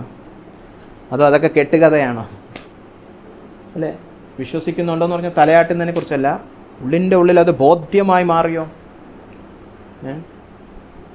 ഇങ്ങനൊരു യാഥാർത്ഥ്യം ഉണ്ട് അല്ലേ? ജീവപുസ്തകത്തിൽ ഇല്ലാത്തവരൊക്കെ ഇവിടെ പോകും അല്ലേ? ഇന്നിത് പലയിടത്തും ഉപദേശപരമായിട്ടൊക്കെ ഇതിനെ നിഷേധിക്കുന്നവർ ഒരുപാട് പേര് ഇറങ്ങിയിട്ടുണ്ട്. നരകമൊന്നുമില്ല, എല്ലാവരും രക്ഷിക്കപ്പെടും അല്ലേ? ഒരുപാട് പേരുണ്ട്. അതിലോട്ടൊന്നും നമ്മളിപ്പോൾ കടക്കുന്നില്ല. നമ്മുടെ ചോദ്യം, നമ്മളിത് വിശ്വസിക്കുന്നുണ്ടോ എന്ന് ചോദിച്ചാൽ എൻ്റെ പ്രമാണത്തിലുണ്ട്, എൻ്റെ ഒരു വിശ്വാസ പ്രമാണം ഞാൻ എഴുതുകയാണെങ്കിൽ അവിടെ അവസാനം ഇത് എഴുതി വെക്കുന്നല്ല. നമ്മുടെയൊക്കെ ചിന്താഗതിയിൽ ഇതുണ്ടോ? ലോകം നിത്യനാശത്തിലേക്ക് പോകുകയാണ്, അതുകൊണ്ട് അവർ പഠിപ്പിക്കുന്നതൊന്നും നമുക്ക് വേണ്ട, അതിൻ്റെയൊക്കെ വഴിയെ പോയാൽ നാശത്തിൽ പോകുമെന്ന് നമ്മൾ വിശ്വസിക്കുന്നുണ്ടോ? അല്ലേ? അവിടെ പലപ്പോഴും ചിന്താഗതിയിൽ ഇതൊന്നുമില്ല. ഇന്ന് പ്രസംഗവും ഇല്ല, നരകത്തെക്കുറിച്ച് പ്രസംഗവും ഇല്ല. പ്രസംഗിക്കുകയാണെങ്കിൽ എന്നെപ്പോലെ കണ്ടില്ലേ, ഇപ്പം എന്തോ സാധാരണ കാര്യം പറയുന്ന പോലെ പ്രസംഗിക്കുന്നത്, അല്ലാതെ കണ്ണുനീരൊന്നും വരുന്നില്ല അല്ലേ? നമുക്ക് നരകം അവിടെ അപ്പുറത്ത് കോഴിക്കോട്ടുണ്ടെന്ന് പറയുന്ന പോലെ അവിടെ ഒരു നരകമുണ്ട്, വഴിയൊക്കെ വേണമെങ്കിൽ പറഞ്ഞു തരാം എന്ന് പറയുന്ന പോലെ ലാഘവത്തോടെയാണ് നമ്മളൊക്കെ സംസാരിക്കുന്നത് അല്ലേ? ഞാൻ എൻ്റെ ജീവിതത്തിൽ ഇതുവരെ ഒരു പ്രസംഗം കേട്ടിട്ടില്ല നരകത്തെക്കുറിച്ച്. ഞാൻ ആക്ച്വലി പോയൊരു മീറ്റിങ്ങിൽ, പിന്നെ അല്ലാതെ ഓഡിയോ കേട്ടിട്ടുണ്ട്, അല്ലാതെ ശരിക്കും ഒരു മീറ്റിങ്ങിൽ ഒരു നരകപ്രസംഗം ഞാൻ കേട്ടിട്ടില്ല. വിശ്വാസികളോട് ഇതാണ്ട് ഇത് വിശ്വസിക്കണം, ഇത് നിമിത്തം നമ്മൾ എന്ത് ചെയ്യണം, സുവിശേഷീകരണം ചെയ്യണം എന്നൊക്കെ പറയുന്നത് കേട്ടിട്ടില്ല. പിന്നെ ഈ പൊതുവായ ഒരു ബോധം ഉണ്ടല്ലോ, എല്ലാ മനുഷ്യനും ഒരു സ്വർഗം നരക ബോധം. ഇപ്പം പ്രത്യേകിച്ച് ഇന്ത്യയിൽ എല്ലാ മതസ്ഥർക്കും ഒരു ചിന്താഗതി ഉണ്ട്, ഒരു സ്വർഗമുണ്ട്, ഒരു നരകമുണ്ട്, അതും പറഞ്ഞുകൊണ്ടിരിക്കുന്നവരെ കണ്ടിട്ടുണ്ട്. അതല്ല വചനം പറയുന്ന നരകം. അത് അവർ പറയുന്നത് അവിടെ നമ്മളെ പിടിച്ച് ചിക്കൻ ഫ്രൈ പോലെ ചുടും, പിന്നെ ഒരു നൂലിക്കൂടെ അതൊക്കെ പൊട്ടത്തരം അല്ലേ? അതൊന്നുമല്ല അവിടുത്തെ പ്രശ്നം. അതല്ല നിത്യദണ്ഡനം എന്നൊക്കെ പറയുമ്പോൾ ദൈവത്തിൻ്റെ ക്രോധം എന്നുള്ളതാണ്. ദൈവം എന്ന് പറയുന്നത് വ്യക്തിയുടെ ക്രോധമാണ് അവിടെ ഇറങ്ങുന്നത്, അല്ലാതെ എണ്ണയുണ്ട് തിളപ്പിച്ച മറ്റേതുണ്ട് അതല്ല അല്ലേ? ആ നരകമല്ല. ദൈവത്തിൻ്റെ ക്രോധം ഇറങ്ങുന്നൊരു ദിവസമുണ്ട്, ഒരു സ്ഥലമുണ്ട് അല്ലേ? അത് നിത്യമാണ്. അല്പനേരം കഴിഞ്ഞിട്ട് തീർന്നു, ഇനി ജയിലിൽ നിന്ന് പുറത്തിറങ്ങാം അങ്ങനല്ല. ഈ പറഞ്ഞിടത്തെല്ലാം കണ്ടോ നിത്യ എന്നാണ് ഉപയോഗിച്ചിരിക്കുന്നത് അല്ലേ? ഇറ്റേണൽ നമ്മൾ വിശ്വസിക്കുന്നുണ്ടോ? അപ്പം ഞാൻ പറഞ്ഞല്ലോ, ഈ ധ്യാനം മുഴുവൻ നിങ്ങൾ ചിന്തിക്കേണ്ടത് പൊതുവായിട്ട് ഞാൻ വിശ്വസിക്കുന്നുണ്ടല്ല, ഈ വ്യക്തിയുമായിട്ട് സംബന്ധിച്ചൊന്ന് ചിന്തിച്ചേ. ഈ വ്യക്തിയുടെ വിഷയത്തിൽ നിങ്ങൾ വിശ്വസിക്കുന്നുണ്ടോ നരകമൊക്കെ ഉണ്ടെന്ന്? ഈ പുള്ളി രക്ഷിക്കപ്പെട്ടില്ലേ, അങ്ങോട്ടായി പോകുന്നതെന്ന് വിശ്വസിക്കുന്നുണ്ടോ? പ്രത്യേകിച്ച് നിങ്ങൾ വർഷങ്ങളായിട്ട് ഈ വ്യക്തിയുമായിട്ട് സുഹൃത്ത് ബന്ധത്തിലാണ്, പക്ഷേ ഇതുവരെ സുവിശേഷം പറഞ്ഞിട്ടില്ലെങ്കിൽ നിങ്ങളെന്തോ ശരിക്കും വിശ്വസിക്കുന്നത്? ഉള്ളിൻ്റെ ഉള്ളിൽ കുഴപ്പമൊന്നുമില്ല, ഇയാളും അങ്ങെത്തിക്കും, ഇയാൾ നരകത്തിലൊന്നും പോകത്തില്ല എന്നല്ലേ നമ്മൾ ഉള്ളിൻ്റെ ഉള്ളിൽ കള്ളം പറയുന്നേ അല്ലേ? അപ്പോൾ ശരിക്കും നമ്മൾ നരകം വിശ്വസിക്കുന്നുണ്ടോ? ഉപദേശപരമായിട്ട് നമ്മളെല്ലാം തലയാട്ടും, പക്ഷെ ശരിക്കും വിശ്വസിക്കുന്നുണ്ടോ? ശരിക്കും വിശ്വസിക്കുന്നത് നമ്മൾ ഇങ്ങനെ ആയിരിക്കുമോ ആ വ്യക്തിയോട് മിണ്ടുന്നേ? അത് നമ്മൾ കരയോ? നമുക്ക് ഈ വ്യക്തി വളരെ പ്രിയപ്പെട്ടതാണ്, ദൈവത്തെക്കാളും പ്രിയപ്പെട്ടതാണ് നമ്മൾ ആദ്യം കണ്ടുപിടിച്ചു. ദൈവപ്രസാദത്തെക്കാൾ ഇയാളുടെ പ്രസാദമാണ് ഏറ്റവും വലുത്. ഇയാളെ നരകത്തിൽ പോണതിന് നമുക്ക് വലിയ കുഴപ്പമൊന്നും ഇല്ലല്ലേ? അപ്പോൾ എന്തുകൊണ്ട് നമ്മളിങ്ങനെ സുവിശേഷീകരണം ചെയ്യാത്ത? ആണ് ഇനി മൂന്നാമത്തെ ചോദ്യം.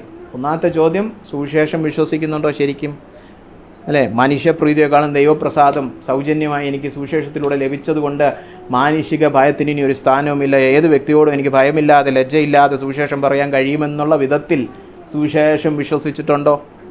രണ്ടാമതായിട്ട്, രക്ഷിക്കപ്പെടാത്ത എല്ലാ വ്യക്തികളുടെയും അന്ത്യം നിത്യ നരകമാണെന്ന് നമ്മൾ വിശ്വസിക്കുന്നുണ്ടോ? അത് നിത്യ അഗ്നിയാണ്, നിത്യനാശമാണ്, നിത്യദണ്ഡനമാണ്. ഈ രണ്ട് സത്യങ്ങളും വിശ്വസിക്കുന്നുണ്ടെങ്കിൽ മൂന്നാമത്തെ ചോദ്യം, നമുക്ക് വ്യക്തികളോട് സ്നേഹമുണ്ടോ? ഈ പറഞ്ഞ വ്യക്തിയോട് നിങ്ങൾക്ക് സ്നേഹമുണ്ടോ? ശരിക്കും സ്നേഹമുണ്ടോ? നമുക്ക് ഇഷ്ടമുണ്ട് അല്ലേ, സംസാരിക്കാൻ ഇഷ്ടമുണ്ട്, പുള്ളിയായിട്ട് സമയം ചെലവഴിക്കാൻ ഇഷ്ടമുണ്ട്. ശരിക്കും പുള്ളിയുടെ ആത്മാവിനെ നമ്മൾ സ്നേഹിക്കുന്നുണ്ടോ അല്ലേ? സ്നേഹിക്കുന്നുണ്ടായിരുന്നെങ്കിൽ നമ്മൾ എന്ത് ചെയ്യുമായിരുന്നു? നമ്മൾ സുവിശേഷം പറയുമായിരുന്നു അല്ലേ? വെറും ഇത്രയും സിമ്പിളൊരു മെസ്സേജ് പറയാനാണ് ഞാനിത് വന്നത്. വളരെ സാമാന്യ ബുദ്ധിക്ക് നമുക്ക് ചിന്തിച്ച്, നിങ്ങൾക്ക് സ്വമേധ എല്ലാം അറിയാവുന്ന കാര്യങ്ങളൊക്കെ തന്നെ, പക്ഷേ ഒന്ന് ഓർമ്മിപ്പിക്കുക അല്ലേ? ശരിക്കും നമ്മൾ വിശ്വസിക്കുന്നുണ്ടോ ഈ പറഞ്ഞ കാര്യങ്ങളൊക്കെ? ശരിക്കും നമുക്ക് ഈ വ്യക്തിയോട് സ്നേഹമുണ്ടോ അല്ലേ? ഈ വ്യക്തി മാത്രമല്ല, പല വ്യക്തികളും ഉണ്ട് നമ്മുടെ ജീവിതത്തിൽ. നമ്മൾ ഇതുവരെ സുവിശേഷം വാതുറന്ന് പറഞ്ഞിട്ട് അവർക്ക് നമ്മൾ വിശ്വാസിയാണെന്ന് പോലും അറിഞ്ഞൂടാ. ഇന്ന് വരെ അറിഞ്ഞിട്ടില്ല നമ്മൾ വിശ്വാസിയാണെന്ന് പോലും അല്ലേ? അങ്ങനെയുള്ളവരും കാണും. എല്ലാവരുടെയും ജീവിതത്തിലില്ലെങ്കിൽ ചിലരുടെ ജീവിതത്തിലൊക്കെ കാണും എന്നോട് ചിലരൊക്കെ പറയുന്നുണ്ട്, ഓഫീസിൽ ആർക്കും അറിയണം ഞാൻ വിശ്വാസിയാണ് ബ്രദറെ, അവിടെ ഒന്നും വന്നൊന്നും ഫ്ലാഷ് ചെയ്യരുതേ അല്ലേ. പണ്ടൊക്കെ എന്നെ ടെക്നോ പാർക്കിൽ പലരും വിളിച്ചോണ്ട് പ്രൈസലോടൊന്നും പറയരുത് ഉണ്ടാ അല്ലേ. അപ്പോൾ നിങ്ങളൊരു വിശ്വാസിയാണെന്നെങ്കിലും അറിയാമോ അവർക്ക് അല്ലേ. ഇവിടെ ഇരിക്കുന്ന പലർക്കും ക്രിസ്തീയ പേരൊക്കെ ആയതുകൊണ്ട് എല്ലാവർക്കും അറിയാം ക്രിസ്ത്യാനിയാണ്. നമ്മളെപ്പോലുള്ളവർക്കാണ് ആ പ്രശ്നം. പുറത്ത് പറഞ്ഞില്ല ആരും അറിയത്തില്ല വിശ്വാസിയാണെന്ന് പോലും അല്ലേ. അപ്പോൾ ആ പ്രശ്നം ഇവിടെ പലർക്കും കാണത്തില്ലായിരിക്കും അല്ലേ. അപ്പോൾ നമ്മൾ സ്നേഹിക്കുന്നെങ്കിൽ ഈ പോകുന്ന സ്ഥലത്തെക്കുറിച്ചും അവിടെ നിന്ന് എങ്ങനെ രക്ഷിക്കപ്പെടുവാന്നും പറയൂലേ. പണ്ടൊരിക്കൽ ഒരു വളരെ ലോകപ്രസിദ്ധനായ ഒരു സുവിശേഷകൻ പറഞ്ഞൊരു കഥ ഓർമ്മ വരികയാണ്. പുള്ളി ഒരു അവിശ്വാസിയെ പരിചയപ്പെട്ടപ്പോൾ പുള്ളിക്ക് പ്രസംഗനാണല്ലോ, പുള്ളിക്ക് സുവിശേഷം കൊടുക്കാൻ വേണ്ടി പുള്ളിയുടെ ഒരു കാസറ്റ് കൊടുത്തു. ഈ പുള്ളി പോയി പുള്ളിയുടെ ഫ്ലാറ്റിൽ പുള്ളിയുടെ കുറേ സുഹൃത്തുക്കളെയൊക്കെ വിളിച്ചിരുത്തി നമുക്ക് ആ പ്രസംഗം കേൾക്കാം, എൻ്റെ ഒരു ഫ്രണ്ട് തന്നത്. ഈ പുള്ളി വിളിച്ച കൂട്ടത്തിൽ ഒരു പുള്ളി ഉണ്ടായിരുന്നു. അത് ഈ പ്രസംഗകൻ്റെ വലിയ കൂട്ടുകാരനാണ്, വലിയ ദോസ്ത്. പക്ഷേ ഈ പ്രസംഗകൻ ഇന്ന് വരെ ഈ ദോസ്തിനോട് സുവിശേഷം ഒന്നും പറഞ്ഞിട്ടില്ല. അപ്പോൾ കൊണ്ടുപോയി വിട്ട് കുറച്ച് കഴിഞ്ഞു, ഇത് എൻ്റെ സുഹൃത്താണ് ഈ പ്രസംഗം. ഓഹോ ശരി നമുക്ക് കേൾക്കാം. പ്രസംഗത്തിൽ ഈ പുള്ളി ഭയങ്കര ശക്തമായിട്ട് പറയുകയാണ്, ഒന്നെങ്കിൽ നിങ്ങളുടെ പാപം യേശുക്രിസ്തു ക്രൂശിൽ വഹിച്ചു, ഇല്ലെങ്കിൽ നിങ്ങൾ സ്വമേധ നരകത്തിൽ പോയി വഹിക്കും.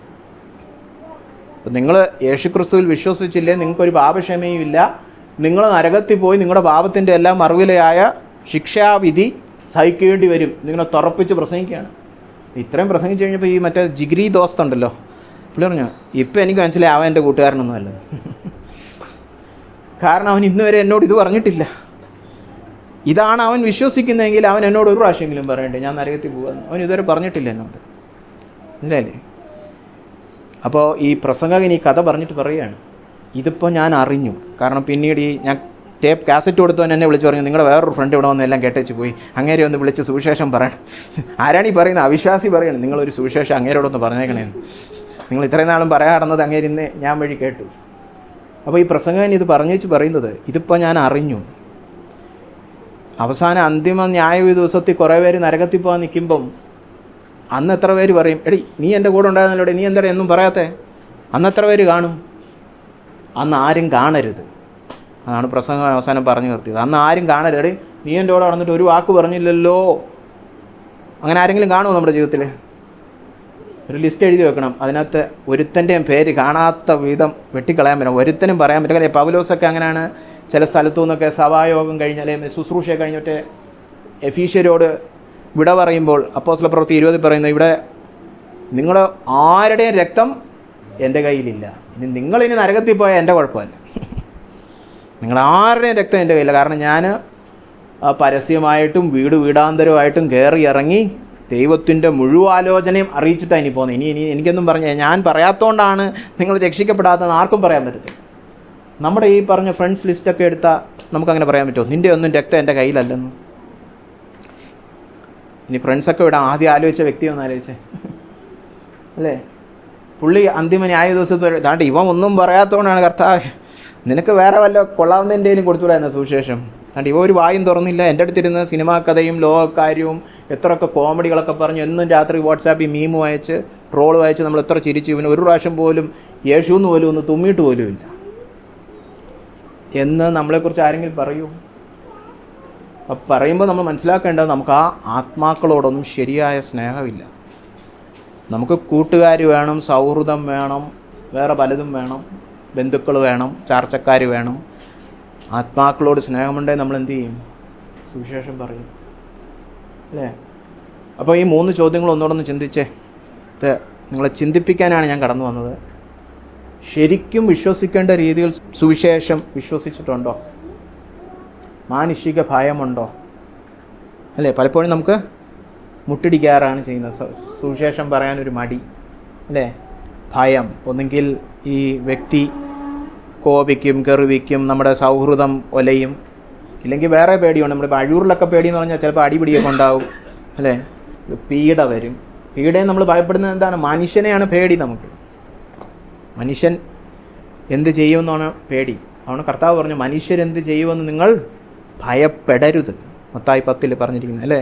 ദൈവം എന്തു ചെയ്യും? ദൈവം ദൈവത്തിന് എന്ത് ചെയ്യാൻ പറ്റും? നിങ്ങളുടെ ശരീരത്തെയും നിങ്ങളുടെ ആത്മാവിനെയും പിടിച്ച് നരകത്തിലിടാൻ പറ്റുമെന്ന്. ആ ദൈവത്തെ വേണം നിങ്ങൾ ഭയപ്പെടാൻ. അല്ലാതെ മനുഷ്യരെന്ത് ചെയ്യും? എന്ത് ചെയ്തും കൂടിപ്പോയാൽ എന്തോ ചെയ്യും? നിങ്ങളുടെ ശരീരത്തെ കത്തിക്കും, അത്രയേ ഉള്ളൂ, തീർന്നു. അപ്പോൾ നമ്മൾ പറയുന്നത് ശരീരമാണ് ആത്മാവിനേക്കാളും വലുത്.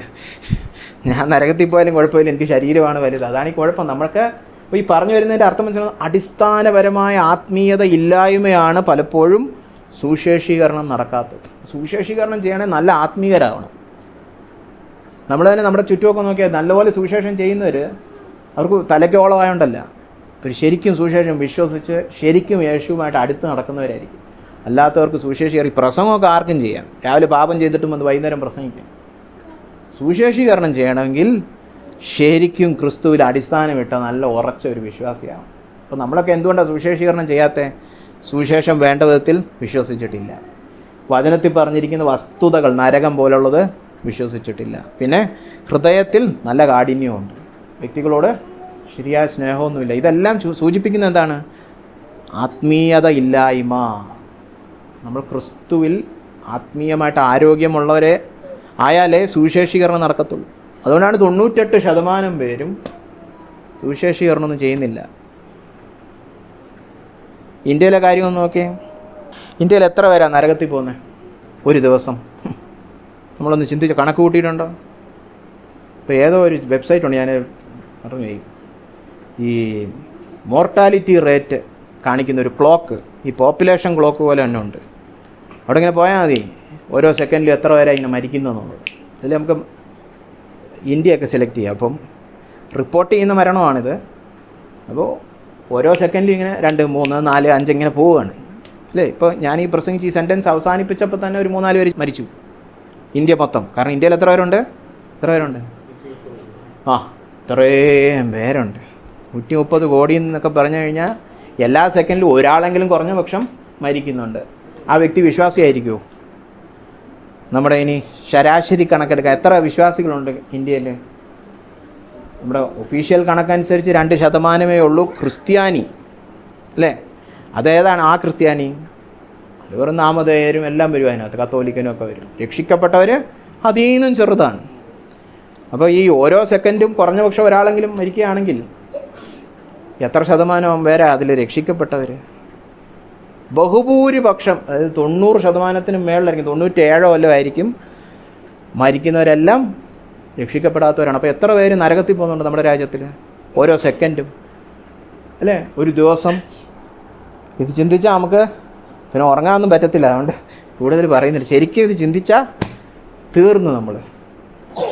ഇത്രയും വലിയ കൂട്ടമാണ് നമുക്ക് ചുറ്റും അല്ലേ? നമ്മൾ പ്രാർത്ഥിക്കാറെങ്കിലും ഉണ്ടോ ഈ വിഷയത്തെ ഓർത്ത്? ദൈവമേ, ഭാരതത്തിൽ സുവിശേഷീകരണം ഇങ്ങനൊന്നും പോരാ. എന്തോ 2000 വർഷത്തിന് മുമ്പ് കേരളത്തിൽ സുവിശേഷം വന്നെന്നാണ് നമ്മളെല്ലാം വളരെ പൊങ്ങച്ചത്തോടെ പറയുന്നത്. 2000 വർഷം കഴിഞ്ഞിട്ടും 98% ഇന്ത്യക്കാരും നാശത്തിൽ പോയിക്കൊണ്ട്, ഈ വായിച്ച നിത്യാഗ്നി, നിത്യനാശം, നിത്യദണ്ഡനത്തിൽ പോയിക്കൊണ്ടിരിക്കുക. നമ്മൾ സഭക്കാരൊക്കെ എന്തോ ഏറ്റവും കൂടുതൽ ചർച്ച ചെയ്യുന്നത് ഇതുവല്ലോ ആണോ? രാഷ്ട്രീയം അല്ലേ? പ്രസംഗം, മറ്റേത് മറിച്ചത്, വേണ്ടാത്ത അടിപിടി അല്ലേ? ഒന്ന് ചിന്തിച്ചേ. നമുക്കൊരു യാഥാർത്ഥ്യ ബോധവും ഇല്ലെന്നല്ലേ കാണിക്കുന്നു. കപ്പൽ മുങ്ങിക്കൊണ്ടിരിക്കുമ്പം അവിടെ സംസാരമാണ്, ഇന്നലത്തെ ബിരിയാണി പോരായിരുന്നു കേട്ടോ. അത് എങ്ങനെ ഉണ്ടാക്കുമെന്ന് ഞാൻ പറഞ്ഞുതരാം. കപ്പൽ മുങ്ങിയ ആളുകൾ ഓരോ നിമിഷം ചത്തുകൊണ്ടിരിക്കുന്ന കപ്പലിനകത്ത് 2 പേര് സംസാരിക്കുകയാണ്, ഇന്നലത്തെ അങ്ങനല്ല, കുറച്ചുകൂടെ ഇറച്ചി വേവാണ്ടായി. ഇതൊക്കെ തന്നെയാണ് കേരളത്തിലെ സഭക്കാർ ചെയ്തുകൊണ്ടിരിക്കുന്നത്. നമ്മളെവിടാണ് ഈ സുവിശേഷീകരണവും?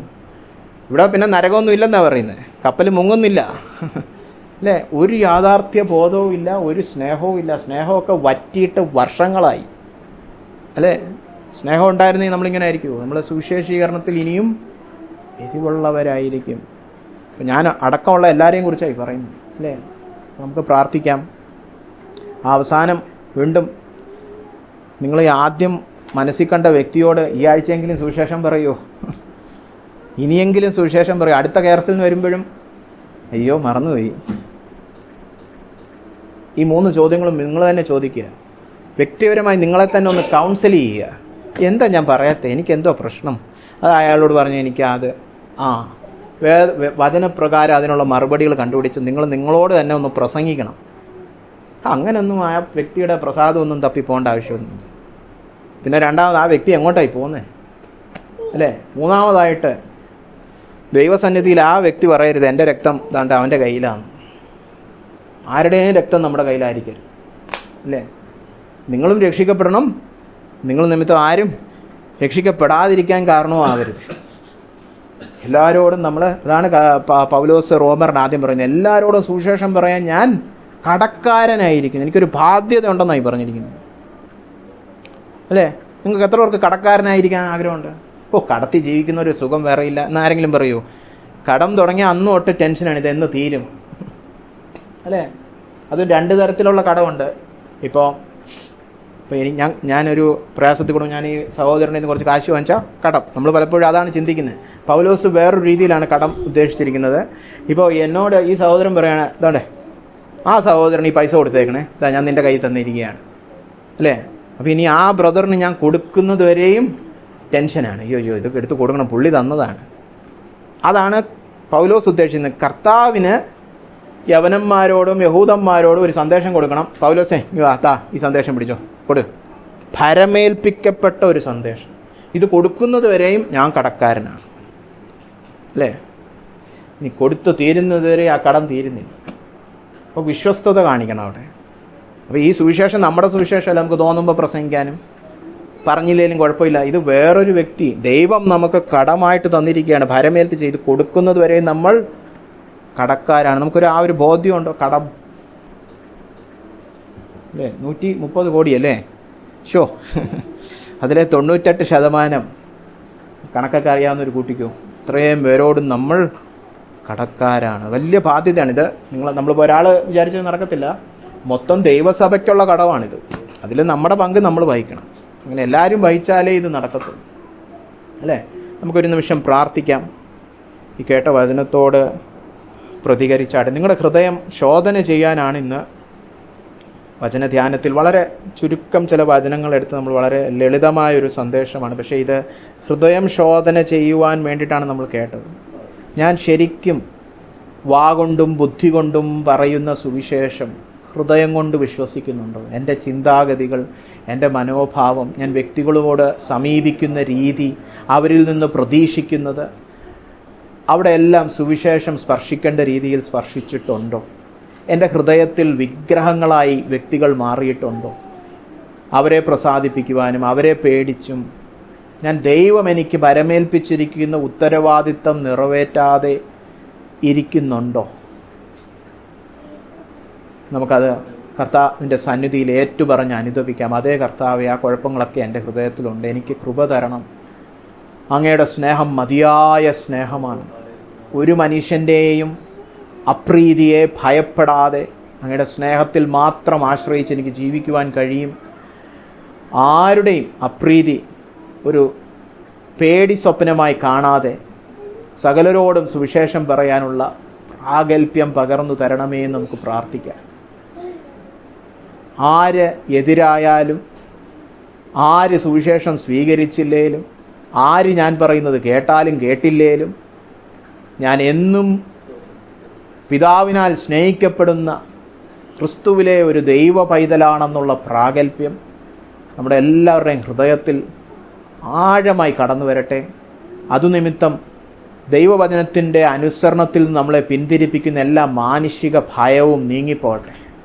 പൂർണ്ണ സ്നേഹം ഭയത്തെ പുറത്താക്കുന്നു എന്ന് വചനത്തിൽ പറയുന്നത് പോലെ ക്രിസ്തുവിൻ്റെ സ്നേഹം നമ്മളിൽ ആ ഉറപ്പും ധൈര്യവും ഉളവാക്കി എല്ലാ ഭയവും ലജ്ജയും നീങ്ങിപ്പോയി സുവിശേഷത്തെക്കുറിച്ച് എനിക്കൊരു ലജ്ജയുമില്ല എന്ന് അപ്പോസ്തലൻ പറഞ്ഞതുപോലെ നമുക്ക് മാനുഷിക ഭയമില്ലാതെ സുവിശേഷം പറയുവാൻ ദൈവം നമ്മളെ പ്രാപ്തരാക്കുവാൻ വേണ്ടി പ്രാർത്ഥിക്കാം. ഞങ്ങളെ സ്നേഹിക്കുന്ന വലിയവനായ കർത്താവെ, കേൾപ്പിച്ച ധ്യാനത്തിനായിട്ട് സ്തോത്രം. ഞങ്ങളുടെ ഹൃദയങ്ങളിൽ ആഴമായിട്ട് സുവിശേഷം വിശ്വസിക്കുവാൻ, അത് ദഹിക്കുവാൻ, ആ സത്യം നമ്മുടെ ഉള്ളിലിറങ്ങി രൂപാന്തരമുളവാക്കുവാൻ അങ്ങ് കൃപ തരണമേ എന്ന് പ്രാർത്ഥിക്കുന്നു. കർത്താവ്, ഞങ്ങൾ വചനത്തിൽ വായിക്കുന്നത് പോലെ ആദിമസഭ പീഡയുടെ നാൾ വന്നപ്പോൾ അവർ പ്രാർത്ഥിച്ചതുപോലെ കർത്താവെ, ഇനിയും ഞങ്ങൾക്ക് പ്രാഗൽഭ്യത്തോടെ അങ്ങയുടെ വചനം പറയുവാനും ക്രിസ്തുവിനെ സാക്ഷീകരിക്കുവാനും ഉയരത്തിൽ നിന്ന് ബലം പകർന്നു തരണമെന്ന് അവർ പ്രാർത്ഥിച്ചതുപോലെ കർത്താവെ, ഞങ്ങളും പ്രാർത്ഥിക്കുന്നു. പീഡയെ പേടിച്ചോ മാനുഷിക എതിർപ്പുകളെ പേടിച്ചോ മറ്റെന്തിനെങ്കിലും ഭയപ്പെട്ടോ ഞങ്ങൾ മൗനമായിരിക്കുവാൻ ഇടയാകരുതേ. ഇറങ്ങി ഞങ്ങളുടെ വ്യക്തിബന്ധങ്ങളിൽ, ഞങ്ങളുടെ കർത്താവെ സൗഹൃദ ബന്ധങ്ങളിൽ സുവിശേഷം പറയുവാൻ ഞങ്ങളെ പ്രാപ്തരാക്കണമേ എന്ന് പ്രാർത്ഥിക്കുന്നു. അന്ന് കർത്താവെ ആ മൊത്തം സഭയും ആത്മാവിനാൽ നിറഞ്ഞവിടെ ഭൂമി കുലുങ്ങിയെന്ന് വരെ ഞങ്ങൾ വായിക്കുന്നത് പോലെ ഞങ്ങൾക്ക് ഉയരത്തിൽ നിന്ന് ശക്തി ആത്മാവിനാൽ പകർന്നു തരണമേ എന്ന് പ്രാർത്ഥിക്കുന്നു. ഞങ്ങളുടെ ഉള്ളങ്ങളെ ശക്തീകരിച്ചാട്ടെ എന്ന് പ്രാർത്ഥിക്കുന്നു കർത്താവെ. വചനത്തിൽ പറഞ്ഞിരിക്കുന്ന നിത്യതയെക്കുറിച്ചുള്ള സത്യങ്ങൾ പൂർണ്ണമായിട്ട് വിശ്വസിക്കുവാനും പ്രമാണത്തിനപ്പുറത്തായിട്ട് അത് ഞങ്ങളുടെ ഹൃദയത്തിലെ ബോധ്യങ്ങളാകുവാൻ, കൺവിക്ഷൻസ് ആകുവാൻ ഞങ്ങൾക്ക് കൃപ തരണമേ. നിത്യ അഗ്നിയുണ്ടെന്ന് പൂർണ്ണമായിട്ടും വിശ്വസിക്കുവാൻ, അതിൻ്റെ വെളിച്ചത്തിൽ ജീവിക്കുവാനും മറ്റുള്ളവരെ അതിൽ നിന്ന് നേടിയെടുക്കുവാനുമുള്ളൊരു വലിയ ത്വര ഞങ്ങളിൽ സൃഷ്ടിക്കണമേ എന്ന് പ്രാർത്ഥിക്കുന്നു. ഞങ്ങൾ പലപ്പോഴും ഇത് ഓർക്കാറ് പോലുമില്ല കർത്താവേ. ഇതെല്ലാം മറന്നാണ് ഞങ്ങൾ ജീവിക്കുന്നത് കർത്താവേ. ഈ ലോകം മുഴുവൻ നിത്യനാശത്തിലേക്ക് പോകുന്നു എന്നുള്ള വചനത്തിൽ പറഞ്ഞിരിക്കുന്ന യാഥാർത്ഥ്യം പലപ്പോഴും ഓർക്കാറ് പോലുമില്ല കർത്താവേ. ഞങ്ങളോട് ക്ഷമിക്കണമേ. ഞങ്ങളുടെയൊക്കെ പ്രിയപ്പെട്ടവർ, ഉറ്റവർ, ഞങ്ങളുടെ ചാർച്ചക്കാർ, ഞങ്ങളുടെ കൂടെ വർക്ക് ചെയ്യുന്നവർ കർത്താവേ, എത്രയോ പേർ ഇപ്പോൾ അവരായിരിക്കുന്ന സ്ഥിതിയിൽ നിത്യമായ നാശത്തിലേക്ക് ഉറപ്പായിട്ടും പോകുമെന്ന് ഞങ്ങൾക്കറിയാമായിരുന്നിട്ട് പോലും ഒരു വാക്ക് പോലും ഞങ്ങൾ അവരോടൊന്നും പറഞ്ഞിട്ടില്ല. ഇനി പിന്നീട് പറയാമെന്നും പറഞ്ഞ് മാറ്റി വെച്ചിരിക്കുകയാണ് കർത്താവ്. ഞങ്ങളോട് ക്ഷമിക്കണമേ കർത്താവേ. നിത്യതയുടെ വെളിച്ചത്തിൽ ഇനി എത്ര കാലമുണ്ടെന്നും കർത്താവെ ഞങ്ങൾക്ക് അറിഞ്ഞുകൂടാ. അങ്ങ് മടങ്ങി വരുവാനും ഇതെല്ലാം അവസാനിക്കുവാനും നിത്യമായ അന്തിമ വിധി കടന്നു വരുവാനും ഒക്കെ എത്ര നാളുണ്ടെന്ന് പോലും ഞങ്ങൾക്ക് അറിഞ്ഞുകൂടാ കർത്താവെ. ഈ ഉള്ള സമയം പാഴാക്കാതെ വെളിച്ചമുള്ള ഈ സമയത്ത് കർത്താവെ വളരെ വേഗത്തിൽ അങ്ങയുടെ വേല ചെയ്ത് തീർക്കുവാൻ കൃപ തരണമേ. പ്രാർത്ഥിക്കുവാൻ കൃപ തരണമേ. ആത്മാക്കൾക്ക് വേണ്ടി പ്രാർത്ഥിക്കുവാനും അവരോട് സുവിശേഷം പങ്കിടുവാനുമുള്ള ഒരു വലിയ ത്വര, വലിയ എരിവ് ഞങ്ങൾക്ക് പകർന്നു തരണമെന്ന് പ്രാർത്ഥിക്കുന്നു. അഴൂർ പഞ്ചായത്തിനെ ഓർത്ത് പ്രാർത്ഥിക്കുന്നു കർത്താവെ. ഞങ്ങൾ സഭയിലേക്ക് കടന്നു പോകുമ്പോൾ നിരവധി ഭവനങ്ങൾ, നിരവധി വ്യക്തികളെ ഞങ്ങൾ കാണാറ്. അവരാരും യേശുക്രിസ്തുവിനെ അറിയുന്നില്ല.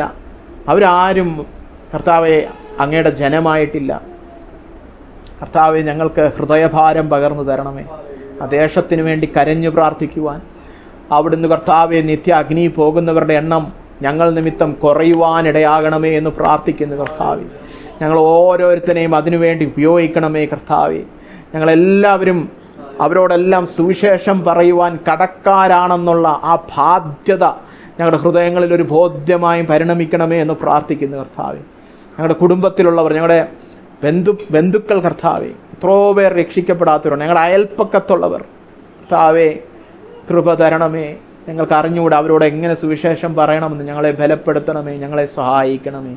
ഞങ്ങളുടെ ഉള്ളത്തിൽ അവരെ പ്രതി ഒരു വലിയ ആഴത്തിലുള്ളൊരു ദൈവസ്നേഹം പകർന്നു തരണമേ.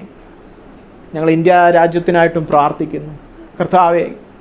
മറ്റേത് രാജ്യത്തെക്കാളും ഏറ്റവും കൂടുതൽ സുവിശേഷീകരിക്കപ്പെടാത്ത വംശങ്ങളും ജാതികളും പാർക്കുന്നൊരു ദേശം. ചില സ്ഥലങ്ങളിലൊന്നും ഇതുവരെ അറിയാവുന്ന ഒരു പ്രവർത്തകൻ പോലുമില്ല, ഒരു പ്രവർത്തനം പോലും തുടങ്ങിയിട്ട് പോലുമില്ല. ദൈവമേ, ഈ രാജ്യത്ത് പടർന്നു വന്നിരിച്ചിരിക്കുന്ന അന്ധകാരം എത്ര ശക്തമാണെന്ന് ഞങ്ങൾ ഓർക്കുന്നു കർത്താവ്. ഞങ്ങൾ പ്രാർത്ഥിക്കുന്നു, ഞങ്ങളുടെ ദേശത്തെ അങ്ങ് വിടുവിക്കണം. ഒരു വലിയ ഉണർവ് അങ്ങ് അയക്കണം കർത്താവെ. നരകത്തിലേക്ക് തള്ളപ്പെടുന്ന ആത്മാക്കളുടെ എണ്ണം ഇന്ത്യയിൽ നിന്ന് കുറയണം കർത്താവെ. സുവിശേഷം അവിടെ എല്ലാം കടന്നു ചെല്ലണം. യേശുക്രിസ്തുവിനെ അവരറിയണം കർത്താവെ. ഞങ്ങളുടെ ഈ പ്രാർത്ഥന കേൾക്കണമേ. യോഗം കഴിഞ്ഞത് മറന്നുപോകുന്നൊരു പ്രാർത്ഥനയാകരുത്. ഞങ്ങളുടെ ഹൃദയത്തെ പിടിച്ചു കുലുക്കുന്ന, ഞങ്ങളുടെ ഹൃദയത്തിലെ വലിയ ഭാരമായി മാറുന്ന ഒരു പ്രാർത്ഥനയായി മാറണമേ. ഞങ്ങൾ ചിലപ്പോൾ ഇന്ത്യയിലെ മറ്റൊരിടത്തും പോകില്ലായിരിക്കും കർത്താവെ, പക്ഷേ മധ്യസ്ഥരാകുവാൻ ഞങ്ങളെ സഹായിക്കണമേ. ഈ രാജ്യത്തോട് കനിവ് തോന്നണമേ. ഈ രാജ്യത്തോട് മനസ്സലിവ് തോന്നണമേ കർത്താവെ. വെളിച്ചം അങ്ങ് അയക്കണമേ കർത്താവെ. അങ്ങയുടെ വരവിന് മുൻപേ ഈ രാജ്യത്തൊരു കൊയ്ത്ത് അങ്ങായിട്ട് അയക്കണമേ എന്ന് പ്രാർത്ഥിക്കുന്നു കർത്താവെ. വർഷങ്ങളായിട്ട് വിതച്ച വിത്തിൻ്റെ കർത്താവെ ഫലം ഞങ്ങൾ കാണുവാനിടയാകണമേ എന്ന് പ്രാർത്ഥിക്കുന്നു. അങ്ങയുടെ സഭ അങ്ങ് പണിയുമെന്ന് വാഗ്ദത്തം ചെയ്തവനാണ്. ദൈവമേ, ഭാരതത്തിലെ സഭയെ അങ്ങ് പണിയണമേ എന്ന് ഞങ്ങൾ പ്രാർത്ഥിക്കുന്നു കർത്താവെ. ഇത്രത്തോളം ഞങ്ങളെ സഹായിച്ചതിനായിട്ട് സ്തോത്രം. സകല മാനവ മഹത്വം അങ്ങേക്ക് തന്നെ കരയേറ്റുന്നു. യേശു ക്രിസ്തുവിന്റെ നാമത്തിൽ തന്നെ. ആമേൻ. ആമേൻ. ആമേൻ.